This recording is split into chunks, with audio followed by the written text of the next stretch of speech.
नमस्कार दोस्तों, target with PS Parihar channel में आपका स्वागत है। आइए शुरू करते हैं और देख लेते हैं कि आज के समाचार पत्रों में विद्यार्थी जीवन से संबंधित कौन कौन सी सूचनाएं हैं। तो वीडियो को जल्दी से लाइक कर दें, शेयर कर दें। जिन छात्रों ने चैनल को अभी भी सब्सक्राइब न किया हो तो जल्दी से सब्सक्राइब कर लें ताकि आप लोगों को इसी प्रकार की ऑथेंटिक अपडेट सबसे पहले मिलती रहे। चलिए शुरू करते हैं। बात कर लेते हैं सबसे पहले डी फार्मा और बीएड काउंसलिंग की। तो बीएड काउंसलिंग में अभी देरी है। देरी के कारण वही है जो हर बार होता है। अभी फाइनल ईयर का परिणाम बहुत सारे विश्वविद्यालयों ने घोषित नहीं किया है और ऐसा मानना है कि अभी 30 जुलाई तक बहुत सारे जो विश्वविद्यालय हैं वो अपना फाइनल ईयर का परिणाम घोषित करेंगी। बीएड एंट्रेंस एग्जाम में बहुत सारे ऐसे भी विद्यार्थी होते हैं जो अपीयरिंग के छात्र होते हैं और आवेदन करते हैं। तो ये डर लग रहा है कि ऐसा ना हो कि इस बार फिर से एडमिशन कम हो और फाइनल ईयर के जो छात्र हैं वो आवेदन से वंचित हो जाएं। इसको लेकर के 2 दिन पहले समाचार पत्रों के माध्यम से भी जानकारी दी गई थी। यहाँ पर लिखा हुआ है 10 अगस्त के बाद शुरू होगी बीएड की काउंसलिंग, जिसे आप लोग यहाँ पर ये देख रहे हैं।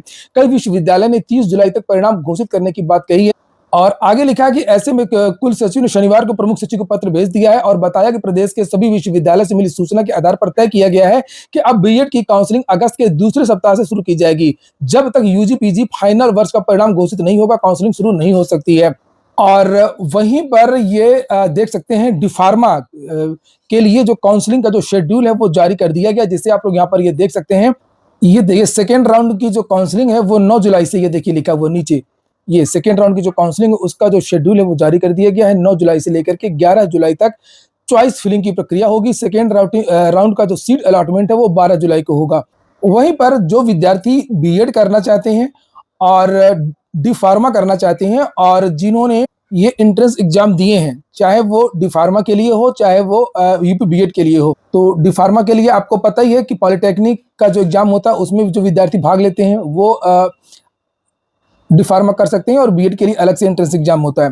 तो यहाँ पर एक विद्यालय है, ये RN. Singh pharmacy college, तम्मरपुर, ठेकमा, Azamgarh, और ये यहाँ का ये नंबर है 9214882099। यहाँ पर बीएड की जो फीस है, आप लोग देख रहे होंगे कि बहुत सारे विद्यालयों ने फीस कम कर दी है और यहाँ पर सबसे ज्यादा फीस कम की गई है। फीस कम करने के साथ साथ में आपको बहुत सारी जो सुविधाएं हैं वो मिलेंगी। पढ़ाई अच्छी होती है, पूरा सहयोग स्टाफ का रहता है। और ये जो विद्यालय आर.एन. सिंह फार्मेसी कॉलेज, ये महाराजा सुहेल देव राज्य विश्वविद्यालय से संबद्ध है। काउंसलिंग में जब ऑनलाइन चॉइस आप भरेंगे तो यहाँ पर कॉलेज का कोड है 4258 टी फार्मा के लिए, ये 4258 ये आपको लॉक करना होगा।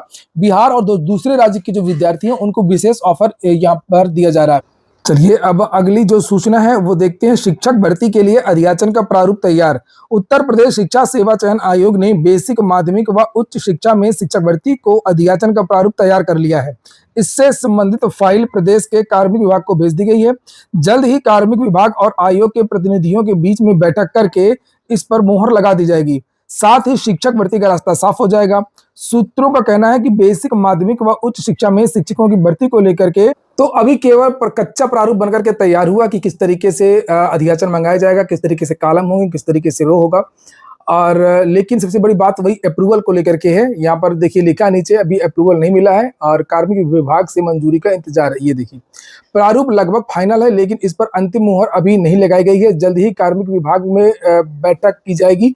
अगर कोई विसंगति सामने आती है तो उसको दूर किया जाएगा और कार्मिक विभाग से अध्याचन के प्रारूप को अंतिम मंजूरी मिलने के बाद इसको फिर एनआईसी को भेजा जाएगा, जो वेबसाइट है इनका ई अध्याचन का, और जिसके बाद रिक्त पदों का अध्याचन मंगाने के लिए पोर्टल तैयार किया जाएगा। इस प्रक्रिया को पूरा होने में 1 महीने का वक्त लगेगा और इसके बाद बेसिक, माध्यमिक और उच्च शिक्षा विभाग से निर्धारित प्रारूप में रिक्त पदों का अध्याचन मंगा करके नई भर्ती का विज्ञापन जारी किया जाएगा। थोड़ा सा एक बड़ा कारण यही है कि नया आयोग बना है, ई अध्याचन की नई प्रक्रिया है, नया प्रारूप है, सारी चीजें नई हो रही हैं, इसकी वजह से देरी हो रही है। यहाँ पर लिखा इसके बाद बेसिक, माध्यमिक, उच्च शिक्षा विभाग से निर्धारित प्रारूप में रिक्त पदों का अध्याचन मंगा करके नई भर्ती का विज्ञापन जारी किया जाएगा। टीजीटी पीजीटी को लेकर के एक और सूचना है, दैनिक भास्कर के हवाले से ये सूचना छपी है और ये सूचना टीजीटी एग्जाम को लेकर के है। लिखा है आयोग के एक्स हैंडल से परीक्षा की नोटिस डिलीट। 21 और 22 जुलाई को टीजीटी परीक्षा की प्रस्तावित तारीख घोषित की थी। एक बार फिर से ऑफिशियल तरीके से शिक्षा सेवा चयन आयोग ने टीजीटी का जो एग्जाम है वो स्थगित कर दिया है। लिखा है उत्तर प्रदेश शिक्षा सेवा चयन आयोग के एक्स हैंडल से टीजीटी पीजीटी की परीक्षा आयोजित कराने की नोटिस डिलीट कर दी है। 21 और 22 जुलाई को यह परीक्षा प्रस्तावित थी। युवा मंच के प्रदेश अध्यक्ष अनिल सिंह ने इस पर नाराजगी जताते हुए कहा कि आयोग सिर्फ नौजवानों के भविष्य के साथ में मजाक कर रहा है उत्तर प्रदेश के नौजवान ये चाहते थे कि आयोग परीक्षा की तिथियों को स्पष्ट कर सुनिश्चित करे कि परीक्षा समय पर होगी। अब तक 3 बार परीक्षा तिथि में बदलाव से छात्र काफी गुस्सा में हैं। इसके विरोध में युवा मंच के बैनर तले 30 जून को बड़ा आंदोलन और आयोग के गेट पर किया गया। युवा मंच के प्रदेश अध्यक्ष बोले कि पोस्ट डिलीट करना शर्मनाक है। अनिल सिंह का कहना है कि योगी सरकार द्वारा सही अधिकारियों की नियुक्ति नहीं करने का नतीजा सामने है। ऐसी स्थिति है कि एक्ट से पोस्ट डिलीट करना पड़ रहा है, जो कि बहुत शर्मनाक है। आयोग का अस्तित्व खतरे में है। समय रहते सरकार को गंभीरता से विचार कर आयोगों में ईमानदार, कर्मठ, जुझारू अध्यक्ष, सचिव, परीक्षा नियंत्रक की नियुक्ति करना चाहिए। और आगे लिखा है, अनिल सिंह ने कहा कि सूत्रों की माने तो राष्ट्रीय स्वयंसेवक संघ से जुड़े भ्रष्ट अधिकारियों को जिम्मेदारी सौंपना सरकार की नाकामी को प्रदर्शित करता है। छात्रों में चर्चा है कि जो भी अध्यक्ष, सचिव, परीक्षा नियंत्रक सदस्य चुने गए हैं, सबसे मोटी रकम लेकर के नियुक्ति की गई है, तो पनौती तो होगी ही, और अब इस आयोग से उम्मीद ना के बराबर है। इसको लेकर के अन्य समाचार पत्रों में भी जानकारी दी गई है, जिससे आप लोग यहाँ पर ये देख सकते हैं। अगली सूचना है विद्यालय मर्जर की। स्कूलों के विलय का रास्ता साफ। आप लोगों ने वीडियो को लाइक ना किया हो तो लाइक कर दें, और जो भी विद्यार्थी उत्तर प्रदेश में सरकारी भर्तियों की तैयारी कर रहे हैं तो वे सभी अभ्यर्थी चैनल को जरूर सब्सक्राइब। लिखा है, हाईकोर्ट ने राज्य सरकार के आदेश को चुनौती देने वाली याचिकाएं खारिज कर दी हैं। आप सभी को पता है अब इसमें क्या बताना है। तो आजकल ऐसा ही होता है, जब भी राज्य सरकार या सरकारी संस्थान के खिलाफ कोई याचिका दाखिल की जाती है, चाहे वो भर्ती में भ्रष्टाचार को लेकर के हो, चाहे वो सरकार की गलत नीति को लेकर के हो, कोर्ट शुरू में जैसे याचिका दाखिल होगी वैसे ही तो बहुत डांटेगी। कभी कभी मुख्य सचिव को तलब कर लेगी, कभी भर्ती बोर्ड के अध्यक्ष को तलब कर लेगी, कभी परीक्षा नियंत्रक को तलब कर लेगी, खूब डांट लगाएगी। विद्यार्थी बहुत खुश हो जाते हैं, लेकिन जो निर्णय आता है हमेशा की तरह वो इन्हीं सरकारी संस्थाओं, सरकार के पक्ष में आ जाता है। और कल जो सोशल मीडिया में सबसे ज्यादा चर्चाएं रही वो कोर्ट के आदेश को लेकर के रही। और चर्चा में बार बार यही हो रही थी कि क्या ये जो हाई कोर्ट है, सुप्रीम कोर्ट है, क्या ये केवल सरकारी संस्थानों की सुरक्षा के लिए, और आम जनमानस में भी अब ये चर्चाएं होने लगी हैं। मतलब विश्वास इतना टूट गया है न्यायपालिका पर कि अब चर्चाएं ये होती हैं, कोर्ट जाने से कुछ नहीं होगा, या तो मामला लंबा लटकेगा, शोषण होगा, वकील वगैरह दुनिया भर के सब पैसे लेते हैं, और या तो फिर जो निर्णय है वो सरकार के पक्ष में जाएगा। अगली जो सूचना है वो आरओ को लेकर लिखा है, आरओ परीक्षा की उल्टी गिनती शुरू हो गई। आज होगी बैठक। समीक्षा अधिकारी, सहायक समीक्षा अधिकारी, प्रारंभिक परीक्षा 2023 की उल्टी गिनती शुरू हो गई है। मंगलवार को आयोग में सभी जिलों के नोडल अफसरों की बैठक बुलाई गई है। 27 जुलाई को प्रस्तावित उत्तर प्रदेश लोक सेवा आयोग के इतिहास की सबसे बड़ी प्रारंभिक परीक्षा का सफल आयोजन आयोग के लिए किसी चुनौती से कम नहीं होगा। बैठक में अफसरों को परीक्षा संबंधी प्रक्रिया और नए नियमों के बारे में जानकारी दी जाएगी। आयोग परीक्षा से 10 दिन पहले प्रवेश पत्र जारी करेगा और परीक्षा की तैयारी को अंतिम रूप दिया जा रहा है। केंद्रों के निर्धारण की प्रक्रिया भी लगभग पूरी हो चुकी है।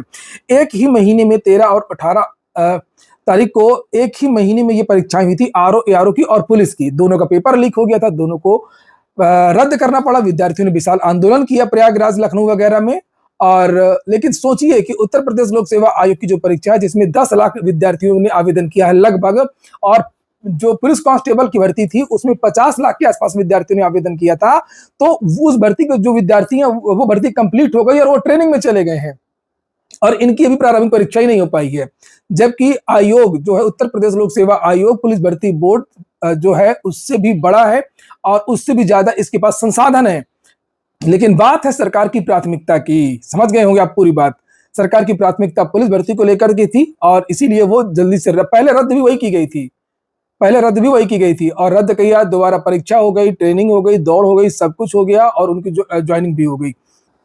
केशव प्रसाद मौर्य को छूट मिल गई है, और ये कहा है कि कोर्ट ने कि जो फर्जी डिग्री वाला जो मामला है, उन्होंने कहा कि ऐसा नहीं है कि इन्होंने उसका उपयोग किया है, और आप तीसरे पक्ष के हैं, आपने याचिका दाखिल की है, और जहां पर इन्होंने फर्जी डिग्री लगाई है उस संस्थान ने आपत्ति नहीं की है। जैसे चुनाव आयोग में गलत हलफनामे की बात है, तो चुनाव आयोग ने इसमें आपत्ति नहीं की है।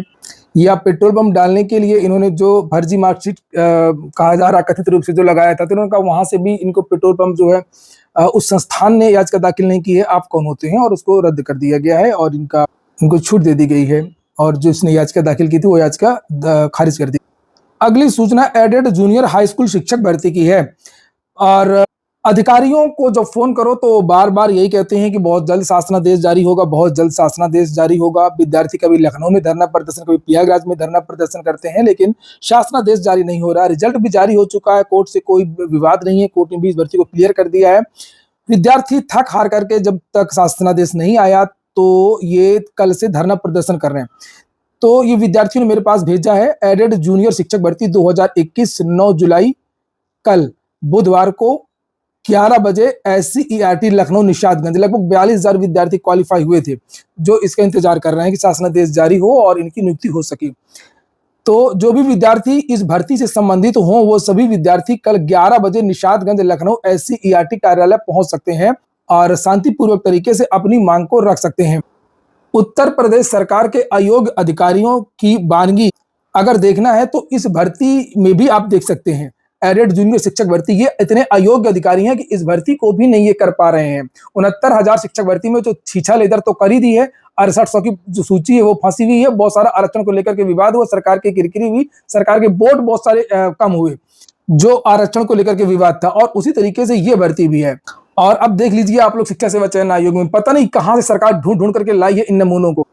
अगली सूचना है उत्तर प्रदेश राजर्षि टंडन मुक्त विश्वविद्यालय की। किसी को अगर यहाँ से किसी भी कोर्स में एडमिशन लेना है, घर बैठे कोई कोर्स करना चाहता है तो यहाँ पर एडमिशन ले सकता है। एडमिशन शुरू हो गया है, दूरस्थ से यहाँ पर पढ़ाई होती है, कभी कभी क्लासेस भी चलती हैं। और यहाँ पर लिखा है कि मुक्त विश्वविद्यालय ने शुरू किए 70 पाठ्यक्रमों में प्रवेश। एक नया पाठ्यक्रम शुरू किया गया है आंगनवाड़ी कार्यकर्तियों के लिए। यहाँ पर ये देखिए लिखा है, इनके लिए पूरी तरीके से ये कोर्स निःशुल्क भी है। उत्तर प्रदेश राजर्षि टंडन मुक्त विश्वविद्यालय ने 17 जुलाई 2025-26 की प्रवेश प्रक्रिया सोमवार से शुरू कर दी है। कुलपति प्रोफेसर सत्यकाम ने प्रवेश प्रक्रिया की शुरुआत की है। इस बार सभी प्रवेश समर्थ पोर्टल के माध्यम से होंगे। खास यह है कि इस बार आंगनवाड़ी कार्यकर्तियों के लिए बाल विकास एवं पोषण पर 6 माह का प्रमाण पत्र कार्यक्रम शुरू किया गया है। उद्घाटन सत्र में स्पॉट एडमिशन लेने वाले MJ प्रथम वर्ष के छात्र आवेश कुमार मौर्य को कुलपति प्रोफेसर सत्यकाम ने पाठ सामग्री प्रदान की।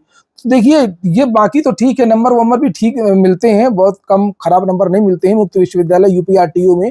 अगर यहाँ के अधिकारी इस वीडियो को देख रहे हैं तो इसको ध्यान दें कि वो असाइनमेंट के नंबर ना गायब करें। असाइनमेंट के नंबर गायब हो जाते हैं, फिर विद्यार्थी आवेदन करते हैं, फिर वो कॉपी ढूंढी जाती है असाइनमेंट की, और उसके बाद वो नंबर चढ़ते हैं, तो समय भी जाता है विद्यार्थियों का। और जो दूर दूर से विद्यार्थी आते हैं, कई बरेली, झांसी, बलिया, वहां से यहाँ पर आना पड़ता है भौतिक रूप से, और फिर एप्लीकेशन देना पड़ता है, संस्थान से लिखवाना पड़ता है। तो कभी कभी जैसे नाम में गलती हो जाती है, इनके नाम में त्रुटि, क्योंकि सब जितने भी बाबू आबू हैं सब संविदा वाले हैं, टोटल संविदा वाले हैं, इनको आता जाता कुछ नहीं, 5-5, 10-10 हजार रुपए में ये लोग रखे हैं टाइप करने वाले, और वो गलतियां कर देते हैं। तो इसमें थोड़ा सा सुधार करें ये राजर्षि टंडन मुक्त विश्वविद्यालय, विद्यार्थी परेशान ना हो बार बार। या तो कुछ इस तरीके की ऑनलाइन सुविधा कर दें कि ईमेल से आप उसको सही कर दें, अगर कोई त्रुटि होती है नाम में, पिताजी के नाम में, डेट ऑफ बर्थ में, किसी चीज में, ईमेल से, तो यहाँ पर विद्यार्थियों को ये ना झेलना पड़े। और ये एक बहुत बड़ी समस्या है UPRTOU में। बहुत ज्यादा विद्यार्थियों के असाइनमेंट के नंबर गायब हो जाते हैं, जब वो रिजल्ट आता है तब पता चलता है कि उसमें एब्सेंट लिखा हुआ है। फिर विद्यार्थी कहता नहीं मैंने तो ये एग्जाम भी दिया है, या तो ये मैंने असाइनमेंट मैंने जमा किया है, ये पहुंचा क्यों नहीं। तो फिर वो सब विद्यालय से लिखवाना पड़ता है कि हमने ये असाइनमेंट प्राप्त किया था, वो कहाँ गया, इस तरीके से फिर वो दोबारा नंबर चढ़ जाता है। हालांकि हो जाता है, अगर वो असाइनमेंट नहीं भी मिलता है तब भी ये नंबर दे देते हैं, चढ़ा देते हैं, अपना बचते हैं। और बाकी तो ठीक है, बाकी कोई दिक्कत नहीं होती है, यहाँ पर भी बहुत ज्यादा भीड़ भाड़ वगैरह नहीं रहती है, हो जाता है, लेकिन चक्कर लगाना पड़ता है, बस यही एक बात।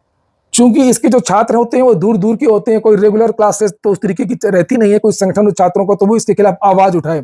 जब आप पहुंचेंगे ना फाफामो में, इसका जो मेन यूनिवर्सिटी है, वहां पर आपको रोज ऐसा कोई दिन नहीं होगा जिस दिन 200 लड़के ना मिले, असाइनमेंट को लेकर के, नाम को लेकर के, कई त्रुटियों को लेकर के चक्कर लगाते रहते हैं बेचारे, बैग पानी लेकर के, खाना लेकर के वहां टहलते रहते हैं।